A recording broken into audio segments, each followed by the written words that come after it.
अस्सलामुअलैकुम friends, welcome to our channel the other stories. कैसे हैं आप लोग? मैं उम्मीद और दुआ करता हूँ आप सब खैरियत से होंगे। फ्रेंड्स, अगर आपके पास भी कोई स्टोरी है तो हमारे साथ ज़रूर शेयर करें। आप हमें मेल कर सकते हैं या इस व्हाट्सएप नंबर पे हमें मैसेज कर सकते हैं। पॉडकास्ट पसंद आती है तो वीडियो को लाइक, शेयर और सब्सक्राइब करना ना भूलें। तो बिना टाइम वेस्ट किए चलते हैं आज की स्टोरी की तरफ। आज मैं आपके लिए एक बिल्कुल रियल स्टोरी लेकर हाजिर हुआ हूँ।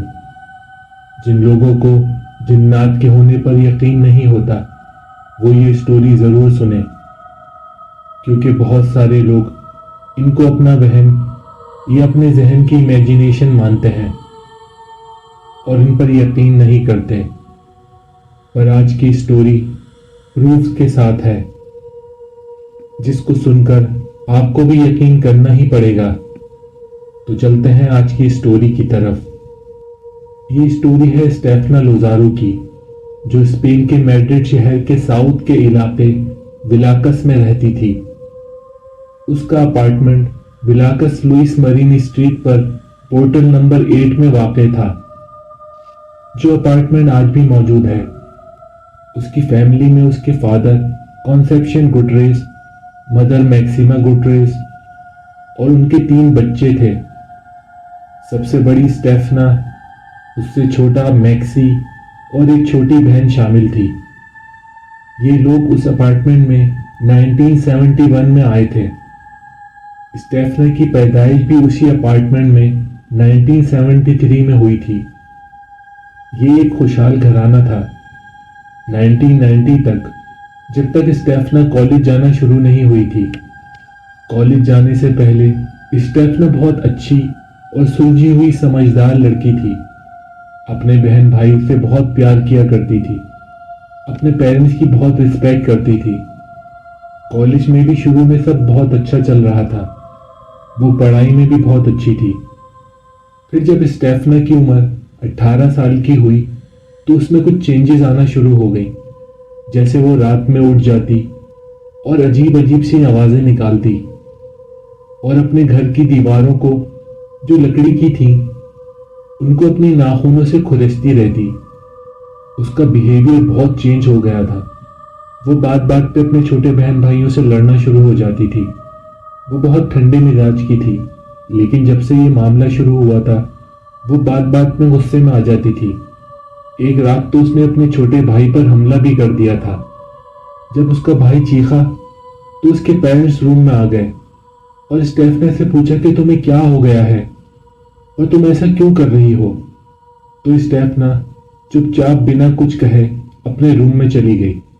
सुबह फिर से उसके माँ बाप ने उससे रात के बारे में बात की तो स्टेफना ने कहा, मुझे नहीं पता मुझे क्या हो जाता है और मैं ऐसा क्यों करती हूँ, पर मुझे कुछ दिनों से अपने कमरे में रात के वक्त लंबे लंबे काले साए दिखाई देते हैं, जिनसे मैं बहुत डर जाती हूँ। फिर उसके बाद क्या होता है मुझे नहीं पता चलता। जब उसके माँ बाप को ये बातें पता चली तो वो हर माँ बाप की तरह बहुत परेशान हो गए और बहुत कंफ्यूज भी हो गए कि आखिर उनकी बेटी को क्या हो गया है। और उन्होंने ये भी महसूस किया कि स्टेफना दिन ब दिन कमजोर होती चली जा रही है। दूसरे दिन जब स्टेफना कॉलेज गई तो उसके पेरेंट्स ने उसके रूम की तलाशी ली तो उनको वहां से कुछ बुक्स मिली जो ब्लैक मैजिक और कुछ भूतों से रिलेटेड थी, कि कैसे किसी की रूह को बुलाया जाता है। उनको ये बुक्स देखकर बहुत हैरत हुई और उन्होंने उन बुक्स को स्टेफना के रूम से हटा दिया और सोचा कि शायद इनको हटाने से उनकी बेटी ठीक हो जाएगी, पर ऐसा नहीं हुआ। फिर से उस रात को स्टेफना चिल्लाने लगी और दीवारों को खुरेचने लगी और अजीब अजीब आवाजें निकालने लगी। तो उसके पेरेंट्स, जो कैथोलिक रिलीजन से थे, स्टेफना को फादर के पास लेकर चले गए, मतलब जो उनके प्रीस्ट होते हैं उनके पास ले गए। प्रीस्ट ने स्टेफना को देखा और कुछ झाड़ फूंक की और फिर स्टेफना को घर भेज दिया, पर स्टेफना की तबीयत नहीं संभली। तो फिर उन्होंने स्टेफना को डॉक्टर को दिखाने का फैसला किया। डॉक्टर ने स्टेफना के काफी टेस्ट करवाए पर डॉक्टरों के मुताबिक स्टेफना फिजिकली और मेंटली दोनों तरह से फिट थी। पर स्टेफना की हेल्थ दिन ब दिन गिरती चली जा रही थी, तो उसके पेरेंट्स ने उसको हॉस्पिटल में एडमिट करवा दिया। वो रोज उससे मिलने जाया करते थे।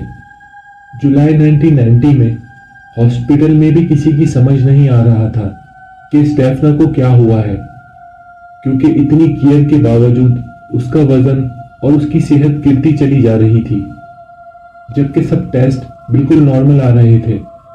कुछ ही दिन बाद 14 जुलाई 1990 को सुबह के वक्त स्टेफना की हॉस्पिटल में ही मौत हो गई।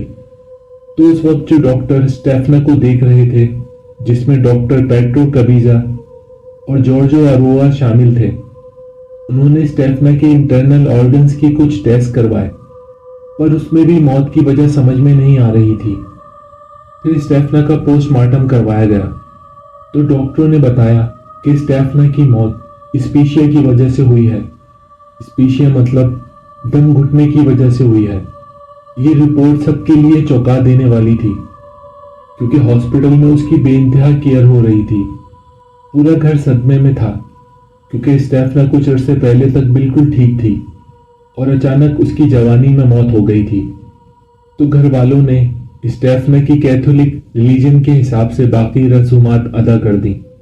उसके पेरेंट्स उसको बहुत याद किया करते थे, तो उसकी माँ ने स्टेफना के रूम की कोई चीज भी इधर उधर नहीं की, बस उसके रूम को साफ करके उसको लॉक कर दिया।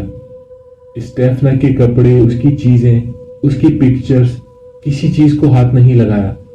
उस रूम को लॉक करने के बाद कुछ अरसे तक कुछ नहीं हुआ, पर जो अब उन लोगों के साथ होने वाला था उसका उन्होंने सोचा नहीं था। एक रात फिर से उन लोगों को स्टेफना के रूम से चीखने की आवाजें आने लगी। कभी वो बाथरूम से आती, तो कभी स्टेफना के रूम की बालकोनी से। उन लोगों की डर से हालत खराब हो गई थी। दूसरे दिन सुबह में जब वो उसके रूम में गए, तो रूम का सारा सामान बिखरा हुआ था और दीवारों पर फिर से किसी के खरोचने के निशान थे, जो वहां पहले नहीं थे। उनको उस कमरे में अचानक बहुत ठंड लगने लगी थी, जबकि उस कमरे से बाहर आने पर टेम्परेचर बिल्कुल नॉर्मल था। तो उन्होंने फिर से उस रूम को लॉक कर दिया, पर रात में फिर से वही आवाजें आना शुरू हो गईं। ये जो कुछ भी हो रहा था ये उनकी समझ से बाहर था। दूसरे दिन उन्होंने देखा कि उस रूम का लॉक जो उन्होंने कल रात को बंद किया था खुद ब खुद खुला हुआ था।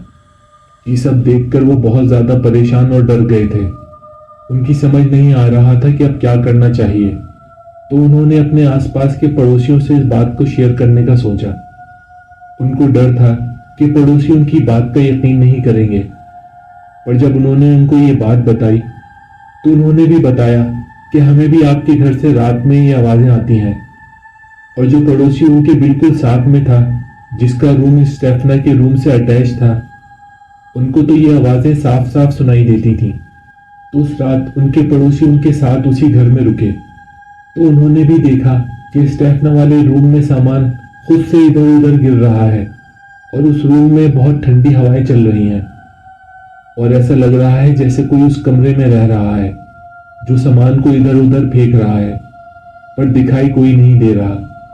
फिर कुछ अरसे बाद इन सब बातों का स्टेफना के कॉलेज में पता चला, तो कॉलेज से 3 टीचर्स स्टेफना के पेरेंट्स से मिलने उनके घर आई। इन टीचर्स में से एक नन भी थी। वो जब आई और उन्होंने जो बताया उसको सुनकर स्टेफना के पेरेंट्स और सदमे और शौक में आ गए थे। उनमें से एक टीचर ने बताया कि स्टेफना की कॉलेज में एक बेस्ट फ्रेंड थी और उस दोस्त का एक बॉयफ्रेंड था, जिसकी बाइक एक्सीडेंट में कुछ अरसे पहले मौत हो गई थी, जिसकी वजह से स्टेफना की फ्रेंड बहुत उदास रहने लगी थी। तो एक दिन उस टीचर ने ये देखा कि स्टेफना और उसकी बेस्ट फ्रेंड और 2 और लड़कियां उस कॉलेज के बैक साइड की तरफ बैठी हुई हैं और उनके बीच में एक लकड़ी का बॉक्स रखा हुआ है, जिसके बीच में एक गिलास उल्टा करके रखा हुआ है और वो लोग एक दूसरे का हाथ पकड़कर कुछ पढ़ रहे हैं। जब उन्होंने ये देखा तो उन टीचर ने उनको बहुत डांटा और वहां से उस बॉक्स को उठाकर फेंक दिया।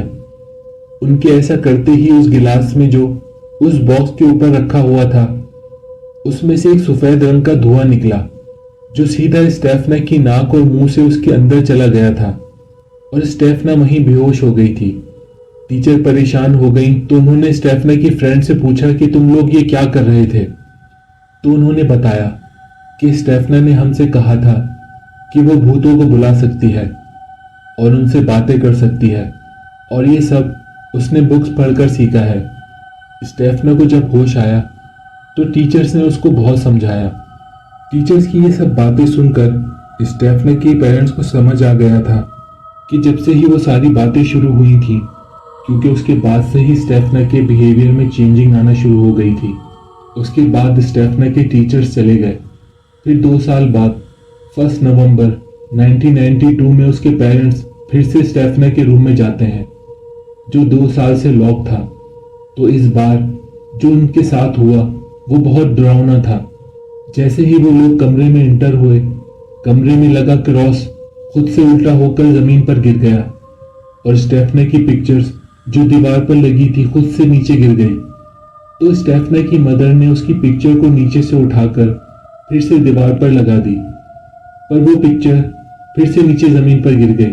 फिर उसके फादर ने स्टेफना की पिक्चर को नीचे से उठाया तो किसी ने उनके हाथ से वो पिक्चर खींचकर फिर से जमीन पर फेंक दी और वो पिक्चर जमीन पर गिरते ही उन्होंने बहुत खौफनाक चीज देखी कि पिक्चर में स्टेफना की फेस की जगह आग लग गई है और पिक्चर में स्टेफना का चेहरा जल रहा है।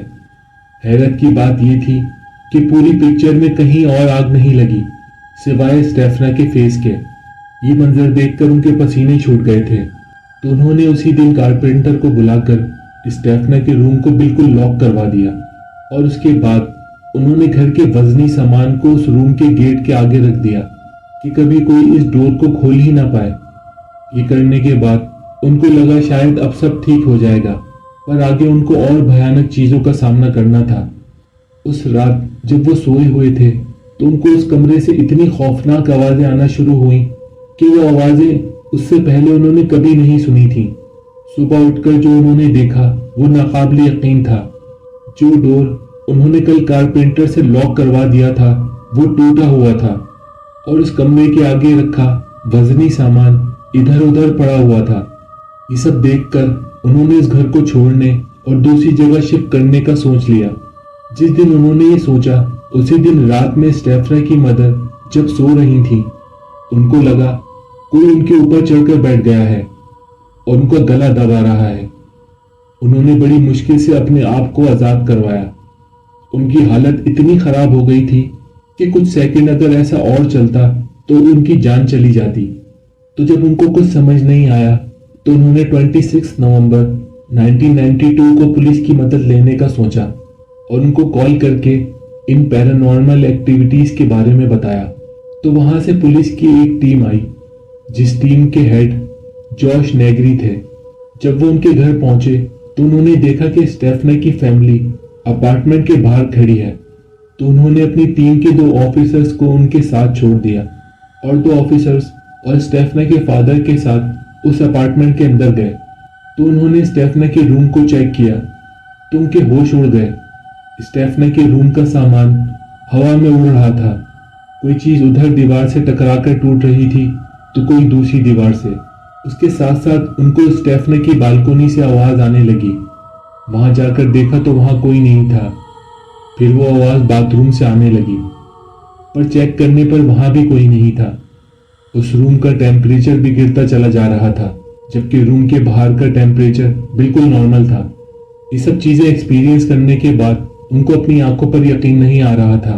फिर स्टेफना के फादर ने उनको एक बात और बताई कि कुछ दिन से उनके छोटे बेटे के रूम में भी एक्टिविटीज शुरू हो गई हैं। हम उसको कमरे में मौजूद 2 बेड्स में से एक बेड पर सुलाते हैं, पर कोई उसको हवा में उठाकर दूसरे बेड पर फेंक देता है। पुलिस ऑफिसर्स ये बातें सुनकर हैरान हो रहे थे, तो उन्होंने उस रात उनके घर पर ही स्टे करने का फैसला किया। तो रात में बिल्कुल वैसा ही सब कुछ हुआ जैसा स्टेफना के फादर ने उनको बताया था। दूसरे दिन 27 नवंबर 1992 को उन्होंने अपनी रिपोर्ट में अनएक्सप्लेन केस लिखा और लिखा कि उन्होंने अपनी पूरी जॉब में ऐसा कुछ एक्सपीरियंस नहीं किया, जैसे चीज़ों का हवा में उड़ना आवाज़ों का आना, पर देखने पर वहाँ किसी की मौजूदगी का न होना, बच्चे का एक बेड से दूसरे बेड पर जाना, ये सारे एक्सपीरियंस उन्होंने अपनी रिपोर्ट में लिखे। जब पुलिस ने ये रिपोर्ट सबमिट की तो ये रिपोर्ट मीडिया में भी आ गई, जिसके बाद कई पैरानॉर्मल इन्वेस्टिगेटर, डॉक्यूमेंट्री बनाने वाले, सूडो इन्वेस्टिगेटर और कुछ प्राइवेट इन्वेस्टिगेटर भी उनके घर आए। पर उन सब ने वही एक्सपीरियंस किया जो आज तक स्टेफना की फैमिली के साथ हो रहा था। पर कोई भी किसी नतीजे पर पहुंच नहीं पाया कि आखिर ऐसा क्यों और कैसे हो रहा है। उसके बाद स्टेफना की फैमिली दूसरे घर में शिफ्ट हो गई, पर उन्होंने दूसरे घर में ऐसा कुछ एक्सपीरियंस नहीं किया। वो अपार्टमेंट आज भी मौजूद है और खाली है। उसमें आज भी उसी तरह रात में सब कुछ होता है। ये अपनी नौइयत का दुनिया में वाहिद केस है जो गवर्नमेंट लेवल पर रजिस्टर्ड है, और इन सब एक्टिविटीज़ की बस उनकी फैमिली ही नहीं बल्कि उनके पड़ोसी, डॉक्टर्स, टीचर्स, इन्वेस्टिगेटर्स और पुलिस भी यानी शाहिद है। तो क्या अब भी आप जिन्नात को नहीं मानेंगे? फ्रेंड्स, आपको मेरी कोशिश पसंद आई है तो वीडियो को लाइक करना ना भूलें, और नए आने वाले दोस्तों से गुजारिश है कि चैनल को सब्सक्राइब किए बिना तो मत जाइएगा। आपको ये कंटेंट कैसा लगा मुझे कमेंट सेक्शन में ज़रूर बताएं, और मुझे बताएं कि मैं इस तरह की और स्टोरीज लेकर आऊं या ना आऊं, या आप लोगों को किस टॉपिक से रिलेटेड स्टोरीज पसंद है, तो मैं उस तरह की स्टोरीज लाने की कोशिश करूंगा। और हाँ, एक ज़रूरी बात कि मेरे एक बहुत अच्छे व्यूअर जो लाहौर से हैं, उनकी मदर की तबीयत ठीक नहीं है, तो आप सबसे ही उनके लिए दुआओं की दरख्वास्त है। अल्लाह उनको सेहत के साथ लंबी उम्र अता करे, आमीन। हमारे साथ अपनी स्टोरी ज़रूर शेयर करें। अपना और अपने प्यारों का ख्याल रखें, हमेशा पाकी की हालत में रहें। मुझे भी अपनी दुआओं में याद रखें। तो मिलते हैं आपसे अगले वाक़े के साथ। अस्सलामु अलैकुम।